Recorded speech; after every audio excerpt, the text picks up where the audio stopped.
श्री स्वामी समर्थ. स्वागत आहे तुमचं माझ्या यूट्यूब चॅनलवरती. आजचा दिवस तुम्हाला खूप छान सुखाचा समाधानाचा जाऊ देत, हीच मी स्वामींच्या चरणी प्रार्थना करते आणि आजच्या व्हिडिओला सुरुवात करते. तर आजच्या या व्हिडिओमध्ये मी तुमच्यासोबत अधिक महिन्यामध्ये मुलीने आईची ओटी का भरावी, सुनेने सासूला भेटवस्तू म्हणून काय द्यावे, त्याचबरोबर या महिन्यामध्ये जोडवी बदलताना कोणती चूक करू नये आणि सगळ्यात महत्त्वाचं म्हणजे अधिक महिन्यामध्ये कोणत्या गोष्टी करणं टाळावं ही माहिती शेअर करणार आहे. तर बघा, साधारणपणे 3 वर्षातून एकदा अधिक मास येतो. अधिक मासामध्ये जावयाचे मानपान करतात हे आपल्याला माहिती आहे. आपल्या लेक जावयाचं अधिक महिन्यामध्ये अगदी आनंदाने हौस-मौज करणारी आपली आई, हिच्यासाठी सुद्धा आपल्याला अधिक महिन्यामध्ये काहीतरी वस्तू घ्यायची आहे, त्याचबरोबर तिची ओटीसुद्धा भरायची आहे. आई आपल्या लेकीसाठी बरंच काही करत असते. प्रत्येक सणावाराला ती आपल्या लेकीची आवर्जून हौस-मौज करत असते. तिच्या ऐपतीप्रमाणे यथाशक्ती तिला जे जमेल ती हौस ती तिच्या लेकीची करत असते. आईकडे आपण कधीही गेलं तरी ती आपल्याला रिकाम्या हाताने पाठवत नाही. भलेही आपल्या घरामध्ये सर्व सुखसोयी असतील तरी देखील आईला कितीही मुलीला केलं तरी कमीच वाटतं. ती यथाशक्ती तिच्या इच्छेप्रमाणे ती पिशव्या भरू आपल्या लेकीला सामान देत असते. कधी कधी परिस्थिती नसते तरी देखील आई आपल्या लेकीसाठी काही ना काहीतरी तिच्या परीने करण्याचा प्रयत्न करत असते. पण अधिक महिना हा असा महिना आहे, या महिन्यामध्ये आपण आपल्या आईसाठी काहीतरी करावं. आपल्या महाराष्ट्रात अधिक महिन्याला धोंड्याचा महिना या नावाने सुद्धा ओळखलं जातं आणि अधिक मास हा अतिशय पवित्र मानला जातो. नवीन लग्न झालेल्या जोडप्यांसाठी हा महिना सर्वाधिक खास असतो. सर्वात महत्त्वाचे म्हणजे हा महिना म्हणजे फक्त जावयाचेच लाड करणारा महिना असा आपल्या समाजामध्ये समज आहे.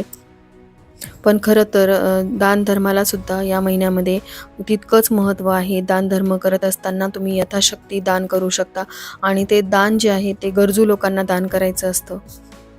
पण आपल्याकडे जावयाला अधिक महिन्यामध्ये योग्य तो मान सन्मान दिला जातो. जावयाला चांदीच्याच भेटवस्तू दिल्या जातात, कारण आईची आपल्या लेकीप्रती असलेली ओढ हे त्यामागचं कारण आहे. आई वडील आपल्या लेकीसाठी तिला सुख मिळावं यासाठी बऱ्याच गोष्टी करत असतात आणि धार्मिक दृष्टिकोनातून चांदी हा अत्यंत पवित्र आणि सात्विक धातू मानला जातो. मान्यतेनुसार चांदीची उत्पत्ती भगवान शंकराच्या डोळ्यातून झाली आहे. चांदीचा संबंध प्रेमाचा कारक शुक्र, धनाचा आणि मनाचा कारक चंद्राशी आहे. चांदी शरीरातील पाणी आणि घटक नियंत्रित करते. यासोबतच शरीरातील सर्व समस्या दूर करण्यासाठीही याचा उपयोग होतो.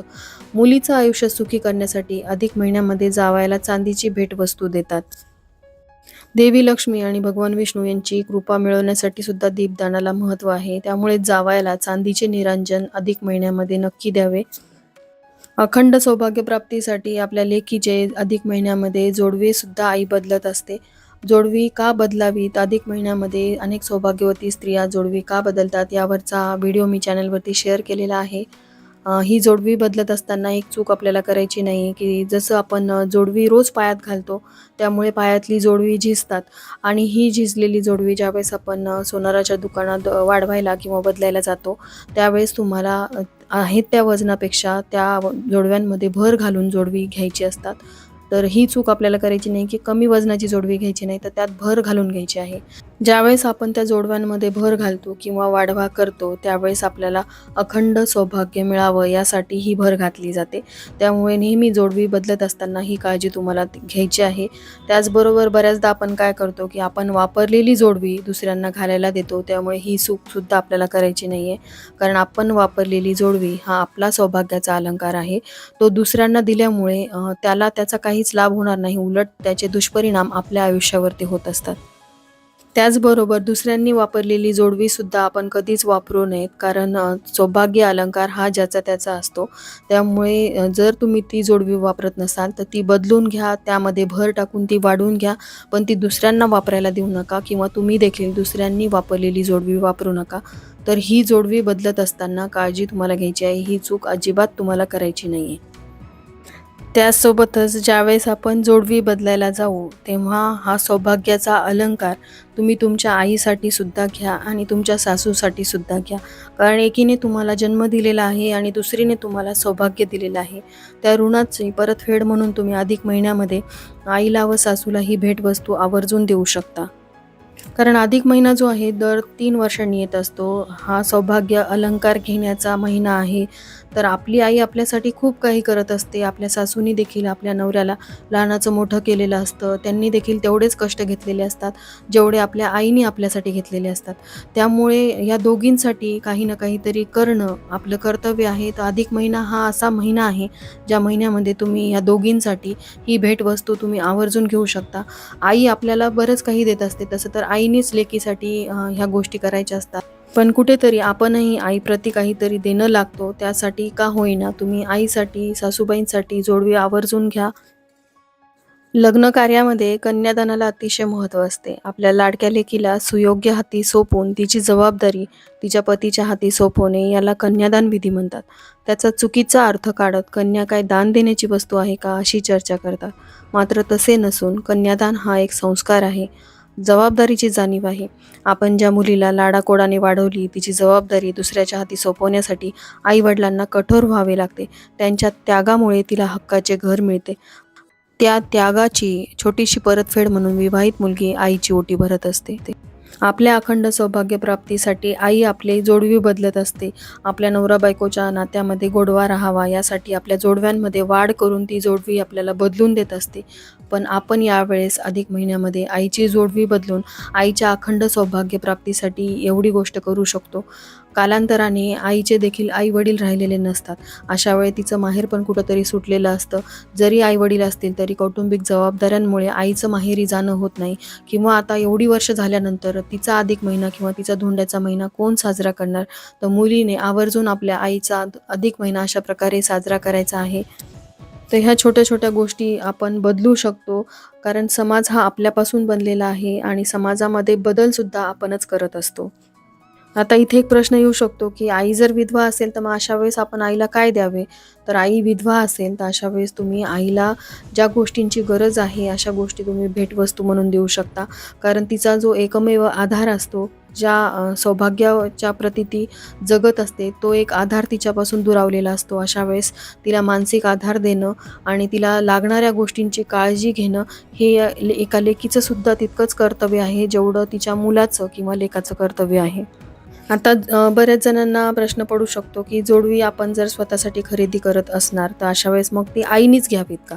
तर असं काही नाही आहे, की जोडवी ही सासरचीच असावीत किंवा माहेरचीच असावीत. जोडवी बदलणं किंवा त्यामध्ये वाढ करून घेणं हे महत्त्वाचं आहे. मग ती तुम्ही तुमच्या सासरकडून सुद्धा करून घेऊ शकता किंवा तुमची आई असेल, तर आई ही यथाशक्ती मुलीला जोडवी करतच असते अधिक महिन्यामध्ये. पण आईची परिस्थिती नसेल तर अशा वेळेस मग तुम्ही जोडवी बदलायची नाहीत का? तर तसं नाही आहे. अधिक महिन्यामध्ये तुम्ही तुमच्या स्वतःच्या म्हणजेच पतीच्या पैशांनी किंवा तुम्ही कमवत असाल तर तुमच्या पैशांनी जोडव्यांमध्ये वाढ करून जोडवी बदलायची असतात.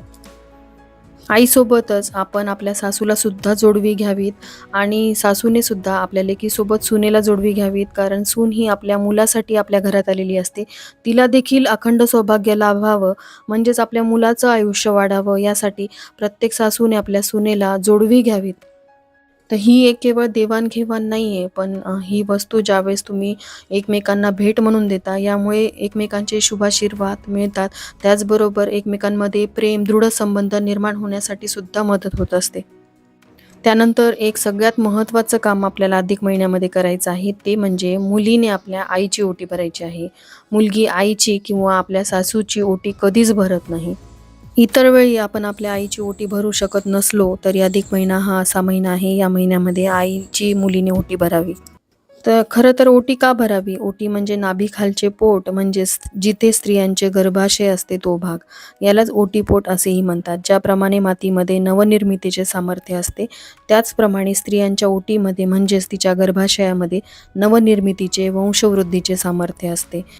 स्त्री जीवनातील हा महत्त्वाचा विशेष आहे. विवाहित स्त्रीची कूस उजावी, तिची ओटी भरावी, फुलावी, फळावी म्हणून ओटी भरून स्त्रीचे मातृत्व लाभण्यासाठी अभिष्ट चिंतन केले जाते. एका अर्थाने हा स्त्रीच्या मातृत्वाचा व तिच्या सर्जनशीलतेचा आपल्या संस्कृतीने केलेला गौरव असतो. ओटी भरण्याची पद्धत लग्न समारंभातील फलशोभनाच्या विधीतही होतो. ग्रामीण भागात यालाच फळ भरणे असेही म्हणतात. तसेच लग्नानंतर गर्भधान विधीही यातच ओटी भरली जाते. मातृत्व प्राप्तीसाठी आशीर्वाद हा प्रतिकात्मक अर्थ या पद्धतीमध्ये आहे. माहेरावरून सासरी जाणाऱ्या मुलीची ओटी भरली जाते. ओटी भरण्यासाठी तांदूळ, सुपारी, श्रीफळ, खोबरे, लेकूरवाळे, हळकुंड, हळद, कुंकू, 5 प्रकारची फळे इत्यादी साधन सामग्री वापरली जाते. नवविवाहिता असेल तर या पद्धतीला खूप महत्त्व आहे. 5 सुवासिनी तिची ओटी भरतात. एक स्त्री पुढे येऊन तिच्या पदरात ओटीच्या वस्तू टाकतात. कालांतराने यथोचित संतती प्राप्ती झाल्यावर जितक्या सुवासिनी उपलब्ध होतील त्या ओटी भरतात. ऋतुमास चालू असेपर्यंत ही पद्धत महत्त्वाची आहे. ओटी भरण्यासाठी ज्या ज्या वस्तू वापरल्या जातात त्यांनाही प्रतिकात्मक अर्थ आहे. या वस्तू मांगल्य, प्रेम, अखंडता, अक्षयता, विघ्न निवारक, सौभाग्यदायक, आरोग्यवर्धक, शुभदायी आहेत. प्राचीन काळापासून ते आजच्या आधुनिक काळातही ही रूढी अजूनही समाज जीवनात पाळली जाते. अधिक मासात सगळीच पुण्यकर्म केली जातात. त्यात आणखी एका पुण्यकर्माची भर म्हणून आईची ओटी भरली जाते. वास्तविक पाहता मुलगी सासरी निघाली की तिची ओटी भरतात, परंतु अधिक मासामध्ये आईची ओटी भरून तिने आपल्या पदरात टाकलेल्या सौभाग्याप्रती छोटीशी कृतज्ञता व्यक्त केली जाते. पुढच्या जन्मी तुझ्याच उदरी जन्म मिळावा असाही संयुक्तिक अर्थ या संस्कारातून काढता येतो. विवाहित मुलगी आईची ओटी भरू शकते, परंतु सासूची ओटी भरू शकत नाही. कारण लग्न करून घरी आल्यावर सासू आपल्या सुनेची ओटी भरून आपला मुलगा राजी खुशी तिच्या पदरात देते. सासूकडून आशीर्वाद रूपी मिळालेल्या ओटी तिला परत करता येत नाहीत. विधवा स्त्रियांची ओटी भरता येत नाही, म्हणून आईची ओटी भरणे शक्य नसेल तर अन्य सुवासिनींची खणा नारळाने ओटी भरावी. तसे केल्यानेही सौभाग्यवती स्त्रीचे मंगलमयी आशीर्वाद मिळतात. आईची ओटी भरत असताना खणा नारळाने ओटी भरावी किंवा तुम्ही एखादी साडीसुद्धा घेऊ शकता. जर तुम्हाला आई नसेल तर तुम्ही मावशीची ओटी भरू शकता. कारण आपण असं म्हणतो ना की माय मरो आणि मावशी जगो.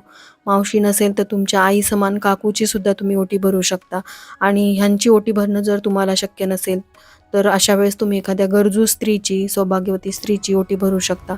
तुमची आई विधवा असेल तर अशा वेळेस तुम्ही मग मावशी, काकू किंवा एखादी गरजू स्त्री यांची ओटी भरून सुद्धा त्यांचे शुभाशीर्वाद मिळवू शकता. आईची ओटी भरण्यासोबतच आईच्या अखंड सौभाग्यासाठी जसं मी तुम्हाला सांगितलं, तुम्ही जोडवी देऊ शकता किंवा तुम्ही आईला, तुमची परिस्थिती असेल तर आईला चांदीचा करंडासुद्धा देऊ शकता. करंडा कधीही रिकामा देऊ नये, त्यामध्ये हळदी कुंकू भरून द्यावे. असं केल्याने आईचं अखंड सौभाग्य टिकून राहण्यासाठी मदत होईल. त्यासोबतच तुम्ही सासूची जरी ओटी भरू शकत नसाल तरी तुम्ही सासूबाईंना जोडवी भेटवस्तू म्हणून देऊ शकता. तुमच्या सासूबाईंचं सुद्धा अखंड सौभाग्य राहावं, तुमच्या सासऱ्यांना खूप आयुष्य लाभावं यासाठी तुम्ही ही गोष्ट आवर्जून करू शकता. आता प्रश्न येतो की ज्यांना आई नाही आहे त्यांनी कोणाची ओटी भरावी किंवा आई विधवा असेल तर अशा वेळेस ओटी भरता येते का? तर ज्यांना आई नाही आहे, खूप लहानपणी वारलेली आहे किंवा अशातच वारलेली आहे, मग आईप्रती असलेली कृतज्ञता कशी व्यक्त करावी? तर आई नसेल तर मग तुमच्या आई समान एखादी व्यक्ती, ज्या व्यक्तीला तुम्ही आईप्रमाणे समजता, तुमच्या मावशी असतील किंवा आत्या असतील तर त्यांची देखील तुम्ही ओटी भरू शकता. आणि हे करणं शक्य नसेल तर बघा, आपली जी कोणती कुलदेवी असेल, आपल्या घराण्याची जी कुलदेवी असते ती आपल्या कुटुंबाचा भार स्वतःवरती उचलते. ती आपली आईच असते. त्यामुळे तुम्ही आई नाही आहे याचा अर्थ तुम्ही ओटी भरायची नाही असा होत नाही. अधिक महिन्यामध्ये सवाष्ण स्त्रियांची ओटी आपण भरतच असतो. आईचीही ओटी भरतो, पण आई नसेल तर आपल्या देव्हाऱ्यातील कुलदेवीची ओटी तुम्ही भरू शकता. पण जर तुम्ही अधिक महिन्यामध्ये तुमच्या देवस्थानी म्हणजेच कुलदेवीच्या मूळस्थानी जाणार असाल तर आईच्या ओटीमध्ये जे साहित्य आपण नेणार होतो ते सगळं साहित्य घेऊन कुलदेवीच्या मूळस्थानी जायचं आणि आई समान असलेल्या आपल्या कुलदेवीची ओटी जी आहे ती भरायची आहे. किंवा तुम्ही ज्या व्यक्तीला आई समान समजता, मावशी, मोठी बहीण किंवा आत्या किंवा जवळची कोणी नातेवाईक, त्यांची देखील तुम्ही ओटी भरू शकता, हरकत नाही. त्याचबरोबर जर आई विधवा असेल तर मग अशा वेळेस ओटी भरावी का? तर पहा, आई विधवा असली तरी ती पूर्णांगिनी असते. त्यामुळे असा विचार न करता तिची ओटी तुम्ही आवर्जून भरावी. आईप्रती असलेली कृतज्ञता व्यक्त करण्यासाठी फक्त अधिक महिन्यातच मुलगी आईची ओटी भरू शकते. म्हणूनच तुम्ही ही जी ओटी आहे, तुमची आई विधवा असेल तरी देखील भरायची आहे. यामध्ये समाज काय म्हणेल किंवा कोण काय म्हणेल यापेक्षा आपल्याला काय वाटतं हे जास्त महत्त्वाचं आहे. आपल्यासाठी आपली आई जगामध्ये सगळ्यात महत्त्वाची आहे. त्यामुळे आईची ओटी भरण्याची ही संधी अजिबात चुकवायची नाही. आणि तुमच्या आईची विधवा असली तरी, बाबा नसले तरी आई आपल्यासाठी, आई आणि बाबा या दोघांचंही काम करते. त्यामुळे तिच्या प्रती असलेल्या प्रेमापोटी, तिच्या प्रती असलेली कृतज्ञता व्यक्त करण्यासाठी विधवा आईची तुम्ही ओटी अधिक महिन्यामध्ये नक्की भरावी. आई नसेलच किंवा तुमची आई जगात नसेल, तर मग अशा वेळेस कुलदेवीची ओटी तुम्ही भरू शकता. आता आईचीच ओटी भरावी का, तर असं नाही. तुम्ही या महिन्यामध्ये जी स्त्री तुमच्या घरामध्ये येईल तिचा मान-सन्मान करायचाच आहे. यथाशक्ती खणा नारळाने तिची ओटी ही भरायचीच आहे. कारण असं म्हणतात, की कोणत्या रूपामध्ये नारायण तुमच्या घरी येतील किंवा लक्ष्मी तुमच्या घरामध्ये येईल हे तुम्हाला कळणार देखील नाही. त्यामुळे अधिक महिन्यामध्ये दानधर्माला महत्त्व आहे हे आपल्या सर्वांना माहितीच आहे. त्यामुळे कोणतीही स्त्री तुमच्या घरामध्ये आली तरी तिचा यथाशक्ती तुम्हाला मान-सन्मान करायचा आहे. सवाष्ण स्त्री आली तर तिची ओटी भरा. आणि जर एखादी कुमारिका मुलगी किंवा कुमारिका मुलगी घरामध्ये आली तरी देखील तिला एखादी छानशी भेटवस्तू द्या. घरी आलेल्या पाहुण्यांचा यथासांग पाहुणचार करा.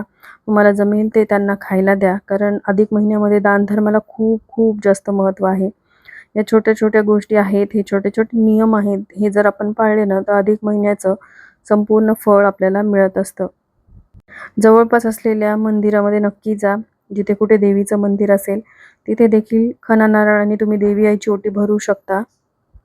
देवी आईला साज शृंगाराच्या आपल्या आईप्रमाणेच भेटवस्तू अर्पण कराव्यात. असं केल्याने देखील तुम्हाला आईची ओटी भरल्याचं पुण्यफळ लाभेल आणि तुम्हाला तितकंच समाधान देखील त्यामध्ये मिळेल. तर अधिक महिन्यामध्ये ह्या सर्व गोष्टी करण्यासोबतच आपल्याला काही गोष्टी आवर्जून टाळायच्या आहेत. या महिन्यामध्ये दानधर्माला विशेष महत्त्व आहे, पण शुभ कार्य किंवा नवीन कार्य तुम्ही सुरुवात करू शकत नाही.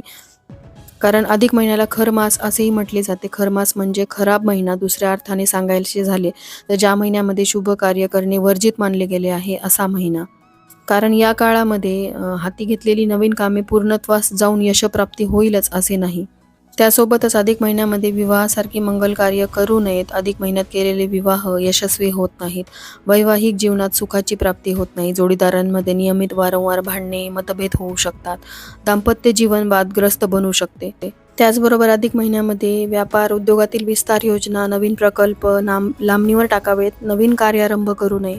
अधिक महिन्यामध्ये महादानी, गृहारंभ, गृहप्रवेश, वास्तुशांती, त्याचबरोबर विवाह, उपनयन, देवप्रतिष्ठा आदी कार्य करू नयेत. आपण एखाद्या देवाची प्राणप्रतिष्ठा देवघरात करणार असू, जसं की अन्नपूर्णा देवी असेल किंवा इतर कोणत्या देवांची आपण देवघरात स्थापना करणार असू, तर अधिक महिन्यामध्ये ही स्थापना करू नये.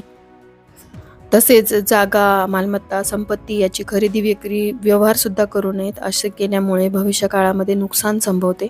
नित्य व रोजचीच कामं करावीत. ज्वर शांती, देवाची पुनःप्रतिष्ठा करता येते, पण देवाची नवीन प्राणप्रतिष्ठा करायची असेल तर ती मात्र तुम्हाला करता येणार नाही. अधिक महिना व्रत, वैकल्य, उपवास, दान, पूजा, यज्ञ, हवन आणि ध्यानधारणा करण्यासाठी सर्वोत्तम मानला गेलेला आहे. या कालावधीत केलेल्या आराधना, उपासना, नामस्मरण, जप यामुळे पापकर्माचा क्षय होऊन पुण्यप्राप्ती होऊ शकते. या कालावधीमध्ये दान केलेला ₹1 पुण्यफळ 10 पटीने मिळते. तसेच पुरुषोत्तम महिन्यामध्ये श्रीकृष्ण कथा, श्री भागवत कथा, श्रीराम कथा, विष्णू सहस्त्रनाम, पुरुष सूक्त, श्री सूक्त, हरिवंश पुराण, गुरुने दिलेल्या प्रदत्त मंत्राचा नियमित जप करून तीर्थस्थळी जाऊन स्नान आदी केल्याने अधिक पुण्य प्राप्त होते. याशिवाय दीपदान, वस्त्र तसेच भागवत कथा ग्रंथाचे दान अधिक महिन्यामध्ये अधिक पुण्य फलदायी मानले गेले आहे. असे केल्याने धन, वैभव, धान्य वृद्धिंगत होते. रोज आपल्याला देवपूजेला मागे पुढे होत असलं तरी अधिक महिन्यामध्ये नित्यनियमाने देवपूजा त्या वेळेतच करावी. शक्य झालं तर ब्रह्ममुहूर्तावरती अधिक महिनाभर देवपूजा करावी. कारण जसं मी तुम्हाला नेहमी सांगते की ब्रह्ममुहूर्तावरती साक्षात परमेश्वर आपल्या घरात येत असतात. या वेळी केलेली पूजा भगवंतापर्यंत पोहोचते. म्हणून शक्य झालं तर अधिक महिनाभर का होईना देवपूजा तुम्ही ब्रह्ममुहूर्तावरती करण्याचा प्रयत्न करा. सकाळ संध्याकाळ तुपाचा दिवा ब्रह्ममुहूर्तावरती आणि संध्याकाळी दिवे लागणीच्या वेळेस देवघरामध्ये तुळशीसमोर अवश्य लावा. यासोबतच आपल्या घरी आलेल्या व्यक्तींना कधीही रिकाम्या हाताने पाठवू नये, रिकाम्या पोटी पाठवू नये. त्याला काही ना काही यथाशक्ती खायला घालावं. कारण या महिन्यामध्ये दानधर्माला विशेष महत्त्व आहे. दानधर्म हे बाहेर जाऊन करण्याची गोष्ट नाही, तर आपल्या घरी जी व्यक्ती आलेली आहे तिला आपण साधा चहा जरी दिला ते सुद्धा एक अन्नदानच आहे. त्यासोबतच आपल्या तोंडून वाईट शब्द बोलू नयेत, विनाकारण घरामध्ये कटकटी भांडणं करू नयेत. यामुळे सुद्धा तुम्हाला अधिक महिन्याची पुण्यफळ मिळत नसते. घरी आलेल्या व्यक्तीचा विनाकारण अपमान करू नये. बऱ्याचदा असं होतं की त्या व्यक्तीसोबत आपलं पटत नसतं किंवा त्या व्यक्तीने आपल्याला तशी वागणूक दिलेली असते. त्याचा राग आपल्या डोक्यात असतो. पण ती व्यक्ती अधिक महिन्यामध्ये तुमच्या घरी आली असेल, तर अशा वेळेस तिचा तुम्ही अपमान करू नका. त्या व्यक्तीने जरी तुम्हाला अपमानास्पद वागणूक दिलेली असेल, तरी त्या गोष्टी विसरून जा. जे काही ज्याचे कर्म आहेत, ती व्यक्ती ती भोगणारच आहे. कारण आपले कर्म हे आपल्याला भोगल्याशिवाय आपल्याला मोक्ष मिळत नसतो. त्यासाठीच आपल्याला ह्या गोष्टी आवर्जून टाळायच्या आहेत. कोणाचाही अपमान करायचा नाही, कोणाची निंदा नालस्ती करायची नाही किंवा अपशब्द बोलायचे नाही. आणि अधिक महिनाभर आपल्याला मांसाहार आणि मद्यपान करायचं नाही. तसं तर तसं तर चातुर्मासामध्येच ह्या गोष्टी वर्ज्य आहेत, कारण पावसाळ्यामध्ये आपली पाचनक्रिया मंदावलेली असते. पण अगदीच 4ही महिने पाळणं तुम्हाला शक्य नसेल, तर किमान अधिक महिना तरी तुम्ही पाळू शकता. या गोष्टीचा त्याग केला तरच तुम्हाला ह्या अधिक महिन्याची पुण्य फलश्रुती मिळेल. तर ह्या काही छोट्या-छोट्या गोष्टी आहेत, ज्यांची तुम्हाला अधिक महिना सुरू होण्यापूर्वी काळजी घ्यायची आहे. या महिन्यामध्ये काय करावे, काय करू नये, मुलीने ओटी का भरावी याविषयीची माहिती मी तुमच्यासोबत शेअर केली. अजून तुमच्या काही शंका असतील तर तुम्ही मला कमेंट करून विचारू शकता. आजचा हा व्हिडिओ मी इथंच एंड करते. व्हिडिओ थोडा जरी आवडला असेल तर लाईक, शेअर, सबस्क्राईब करा. भेटूयात अशाच एका नवीन व्हिडिओसोबत. तोपर्यंत सर्वांना श्री स्वामी समर्थ.